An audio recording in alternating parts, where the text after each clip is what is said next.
Our second scripture reading is from the book of Exodus and chapter 33.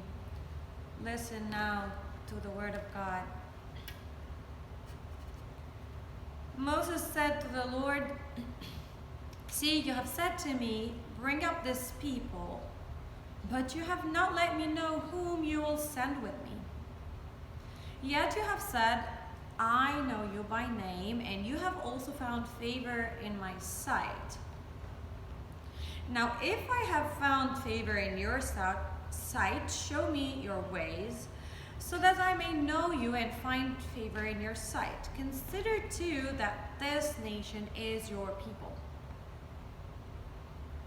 God said, "My presence will go with you."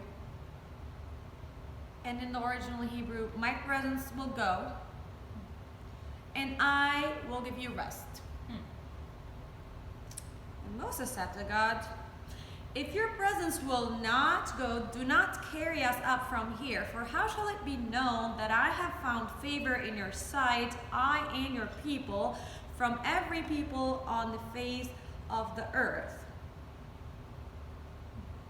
The Lord said to Moses, "I will do the very thing that you have asked, for you have found favor in my sight, and I know you by name."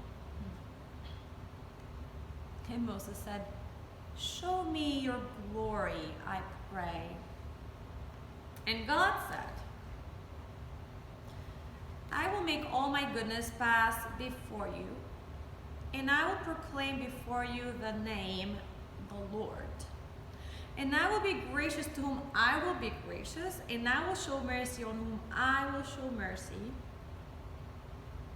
But God said, "You cannot see my face, for no one shall see me and live." And the Lord continued, "See, there is a place by me where you shall stand on the rocks, and while my glory passes by, I will put you in a cleft of the rock, and I will cover you with my hand until I have passed by. Then I will take away my hand, and you shall see my back, but my face you shall not be seen." This is the word of the Lord. Thanks be to God.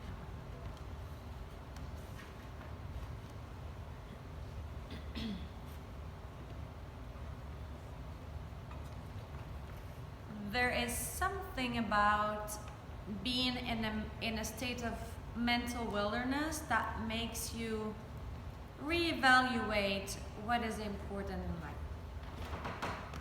I know, because it has been a mental wilderness for me, and it has been a time of reconsideration and reordering.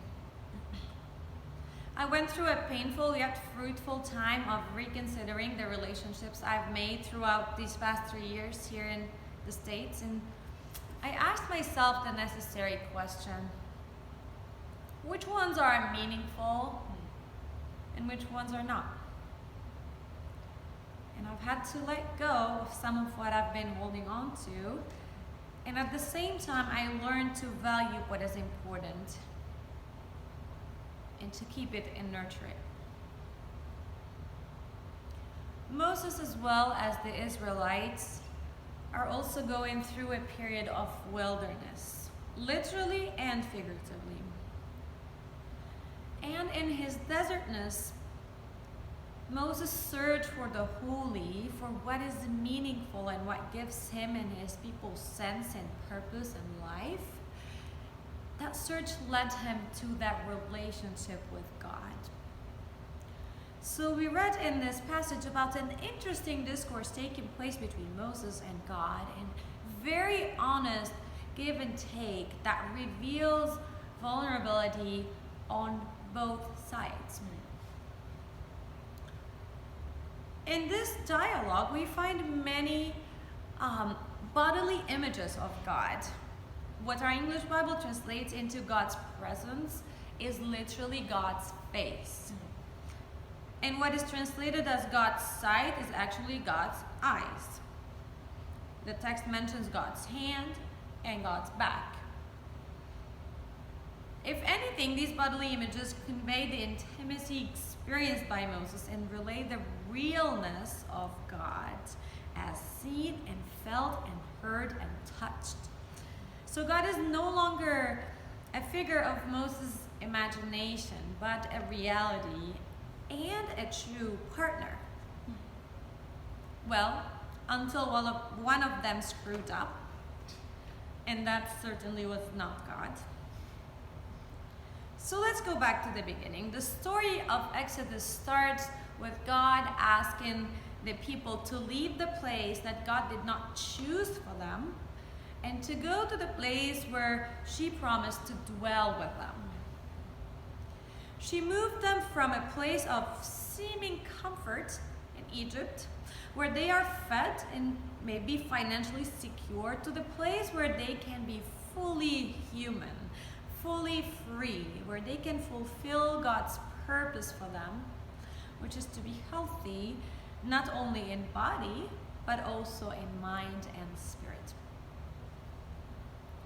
I am reminded of the balance that our mental health speaker talked about in the last 2 weeks, or what he called the Trinity of body, mind, and spirit.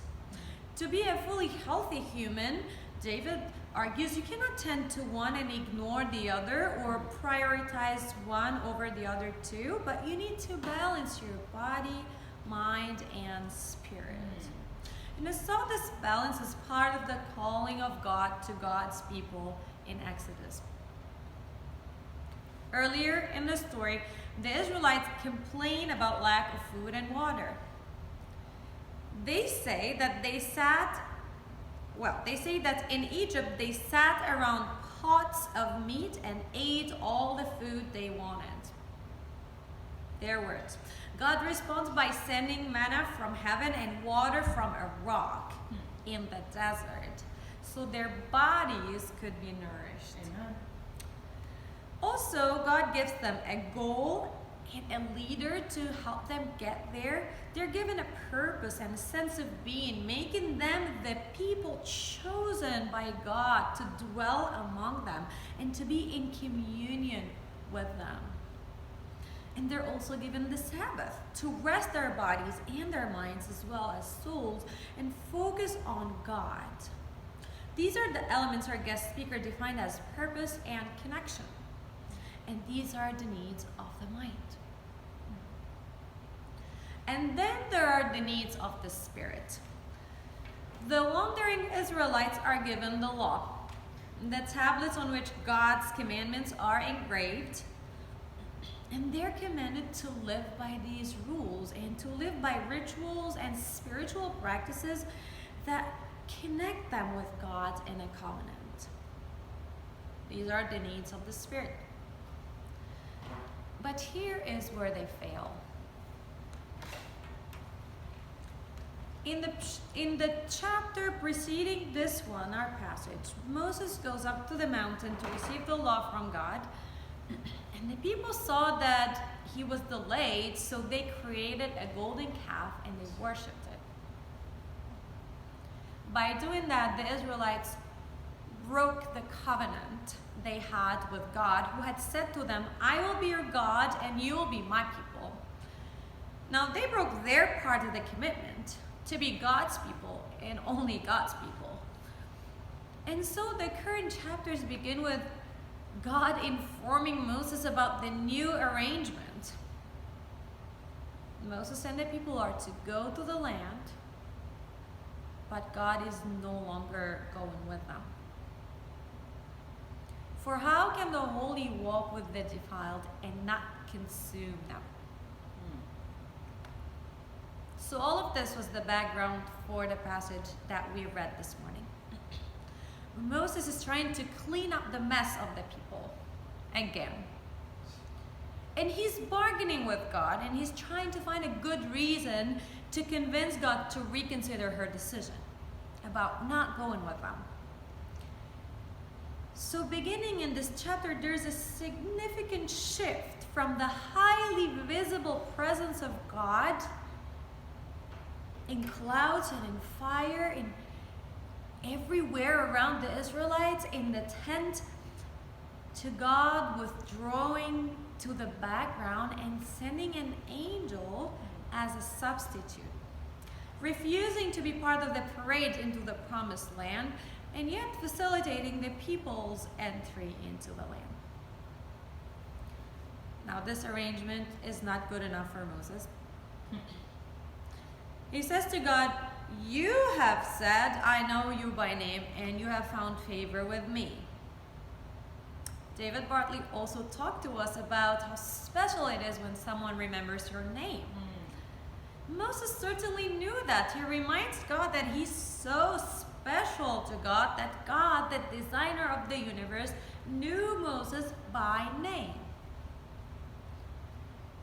And he said, "Remember, this nation is your people," placing by that himself and the people in the center of God's attention and asking God for special treatment despite what the Israelites have done to break the covenant. It is intriguing to me how Moses speaks with such authority and entitlement and almost arrogance. So God almost agrees, but then wrestles with associating God's holiness with the people's sinfulness. But Moses doesn't relent. He keeps on pressing. "For how shall it be known that I have found favor in your sight, I and your people, unless you go with us? In this way we shall be distinct, I and your people, from every people on the face of the earth." Here finally Moses shifts his appeal from having the people in the center to placing God in the center. So what characterizes the people is not their possession of the land, and that's very important theology for us Arabs. That's another sermon. But what characterizes the people is the presence of God in their midst. Moses understands that, and he refuses to leave without God. "Don't send us unless you're going with us. I'm not going anywhere." He appeals to that special relationship that he has had with God so far and tries to re-establish the broken connection. Moses fights for his and his people's well-being. He keeps arguing and pushing and holding God accountable to God's promise. I call it fighting for the things that matter. In my relationships, I learned it is important to identify what I should let go, but what I should hold on to and maybe fight for. And Moses simply knew the covenant with God is worth holding on to and fighting for. And this is when God finally yields to Moses' supplications. So here it is, the power of connection and the power of names. God finally declares, "I will do the very thing you have asked because I am pleased with you and I know you by name." One last twist in the story, reminding Moses that God is God and he is not. "Show me your glory." Moses says that at full stretch. "You're pushing it, Moses." My words, not God's. "No one may see me and live," replies God. And I'm paraphrasing. "I will cover you with my hand until I have passed, and you will see my back, but my face you shall not see." And here ends our passage. Friends, I don't think it gets any messier than it was for the Israelites. They're lost in the desert. They're carrying all of their belongings and journeying with no known or seen destination. They hunger, they thirst, they grumble, they're depressed, they're spiritually confused and physically and mentally lost. And yet, God journeys with them. And where do you find yourself today? Physically, mentally, emotionally, spiritually? What kind of messiness do you find your life in? Wherever you are, whatever these days have brought, if this text is saying anything to us, in this wilderness we're all finding ourselves in, it is this: fight for your well-being. Keep inviting God to continue to walk with you even when you fall. God knows you by name. She knows your failures and pains, and yet yearns to be in connection with you and deigns to dwell with sinners like you and me. In our search for holiness and healing, the answer is simple. It is in creating sacred connections. It is in reviving an old relationship that is worth fighting for. It is in honoring our body, mind, and spirit. It is in surrendering and asking for help and accepting it. It is the yearning to see God and to journey with God, even if all we can get is a sneak peek from the back. Today, no matter where you are, remember whose you are. To God be glory.